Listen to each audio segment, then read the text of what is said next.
Dana Point, 1980.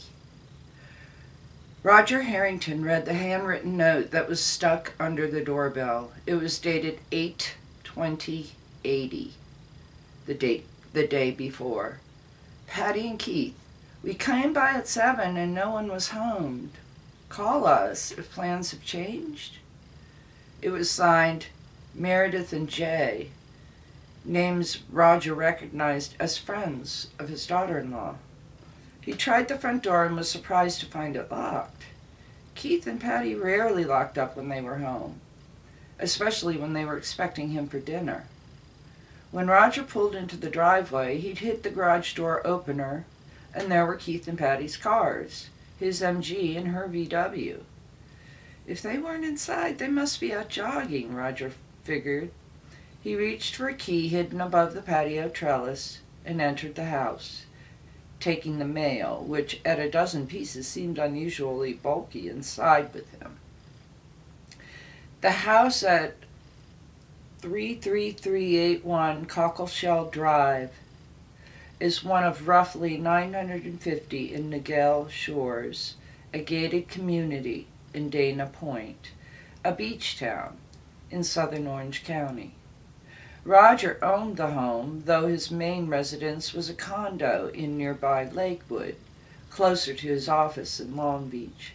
His 24-year-old son, Keith, a third-year medical student at the University of California, Irvine, and Keith's new wife, Patty, a registered nurse, were living in the house for the time being, a fact that made Roger happy. He liked to have his family close by.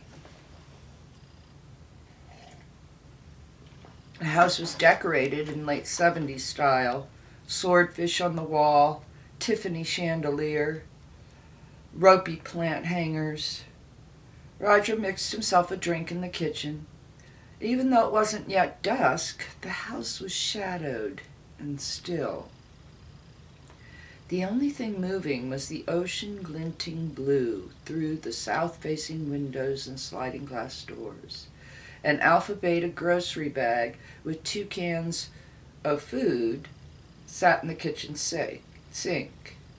A loaf of shepherd bread was out, 3 stale-looking pieces stacked beside it. Roger felt, by degrees, a creeping fear. He walked down the ochre-colored carpeted hallway toward the bedrooms.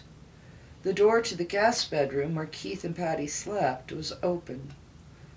Closed shutters made it hard to see.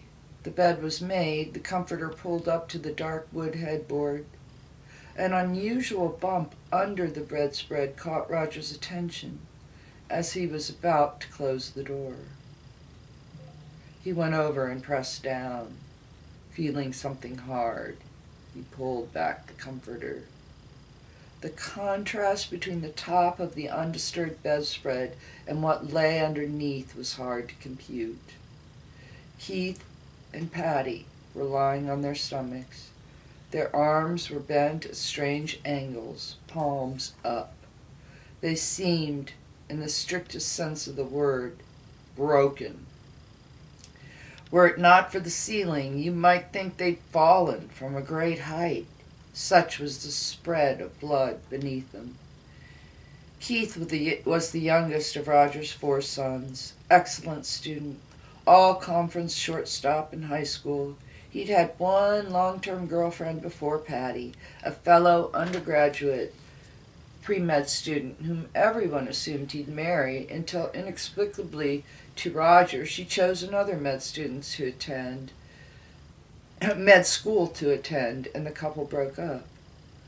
Keith met Patty shortly after that at UCI Medical Center, and they were married within a year. In the back of his mind, Roger worried that Keith was rebounding and moving too fast. But Patty was warm and clean-cut like Keith. She'd broken up with the previous live-in boyfriend because he used marijuana, and they seemed devoted to each other. Roger had recently been spending a lot of time with the kids, as he referred to them. He'd helped install a new sprinkling system in the yard. The three of them had spent the previous Saturday clearing brush. Later that night, they'd hosted a barbecue for Patty's father's birthday at the house. In the movies, people who discover a dead body shake the corpse disbelievingly. Roger didn't do that. Didn't need to. Even in the dim light, he could see his fair-skinned son was purple.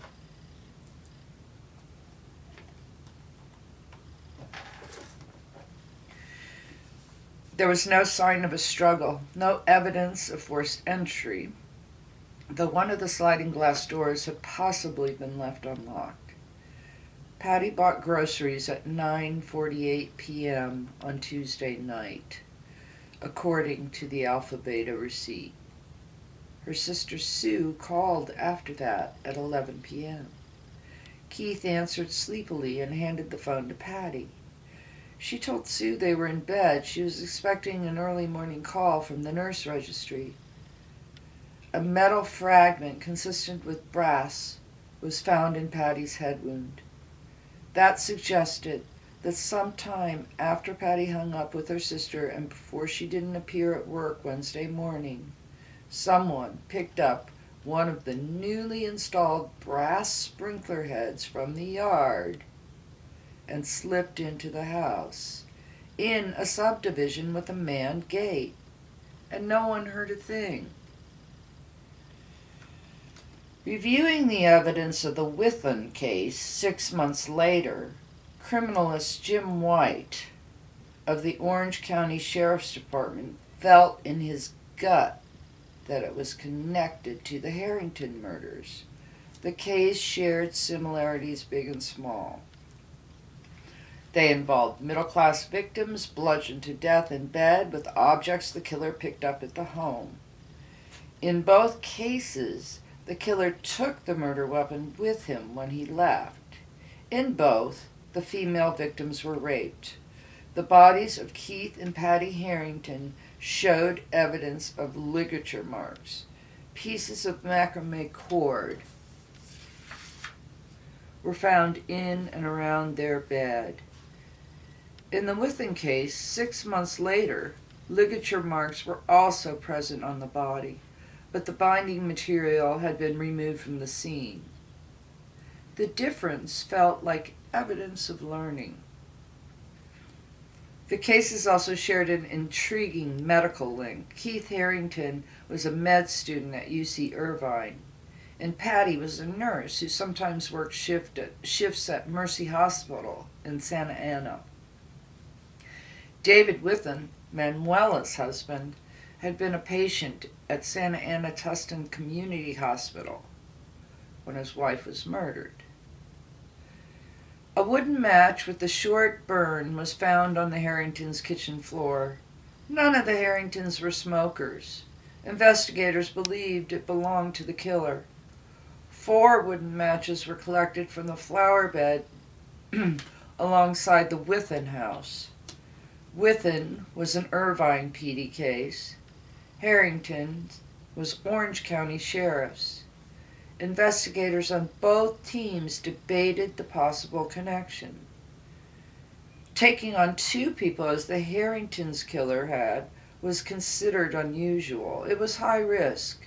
It suggested the killer's pleasure was in part derived from raising the stakes. Would the same killer 6 months later target a single victim as Withen's had? The counter-argument was that David's hospital stay had been a fluke. Was the killer surprised to find Manuela alone that night? Theft, Manuela's jewelry versus no theft. Forced entry versus no forced entry. They didn't have fingerprints to match. DNA was far in the future. The killer hadn't left an ace of spades at both scenes to identify himself. But small details lingered. When Keith Harrington was fatally struck, the wood headboard above him was dented. Investigators concluded from the location of a wood chip found between Patty's legs that Keith was killed first and then Patty was sexually assaulted. The chronology was planned for her maximum suffering. Manuela's killer spent enough time with her that she was stressed to the point of nausea. Her vomit was found on the bed. Overkill is a popular but sometimes misused term in criminal investigations and crime stories. Even seasoned homicide investigators occasionally misinterpret an offender's behavior when he uses a great deal of force. It's common to assume that a murder involving overkill means there was a relationship between offender and victim, an unleashing of pent-up rage born of familiarity. This was personal, goes the cliche. But that assumption fails to consider external causes of behavior.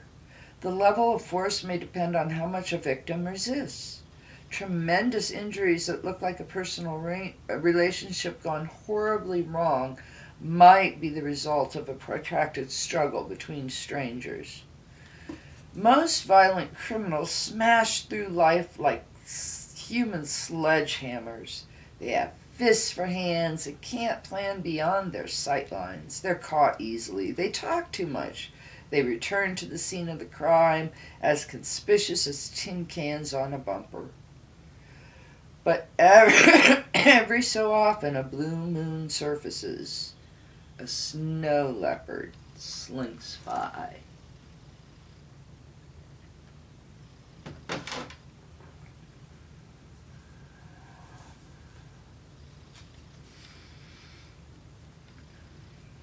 Every so often, investigators encounter a stranger murder involving the overkill of victims who didn't resist.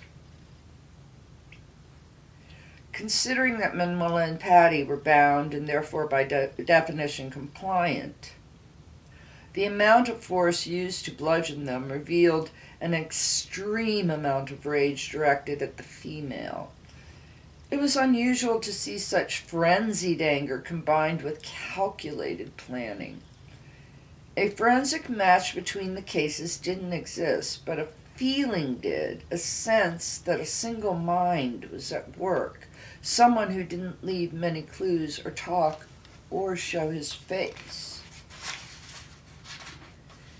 Someone who strolled undetected in the middle-class swarm, an ordinary man with a resting pulse derangement.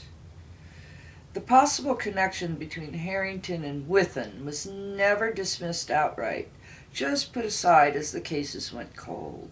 In August 1981, several newspaper articles questioned whether or not the Harrington case was related to other recent double homicides in Southern California.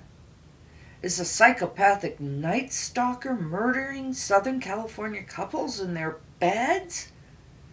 Was the opening line of an article in the Los Angeles Times. The Santa Barbara Sheriff's Department had been the first to raise the idea of a connection. They had 2 double homicides and a knife attack in which the couple escaped. But the other counties with proposed linked cases, Ventura and Orange, downplayed the idea. Ventura officials, still smarting from a highly publicized preliminary hearing where the case against their double homicide suspect fell apart, were quoted as saying they thought Santa Barbara had jumped the gun. Orange County was skeptical too. "We don't feel that," said investigator Daryl Coder. And that was that. 5 years passed, 10 years. The phone never rang with the right tip. The files, periodically reviewed, never divulged the necessary information. Roger Harrington obsessed over the details, trying to make sense of Keith and Patty's murders. He hired a private investigator. He offered a large reward. Friends and co-workers were re-interviewed. Nothing sparked. In desperation, Roger, a tough, self-made businessman, broke down and consulted a clairvoyant. The psychic couldn't lift the fog.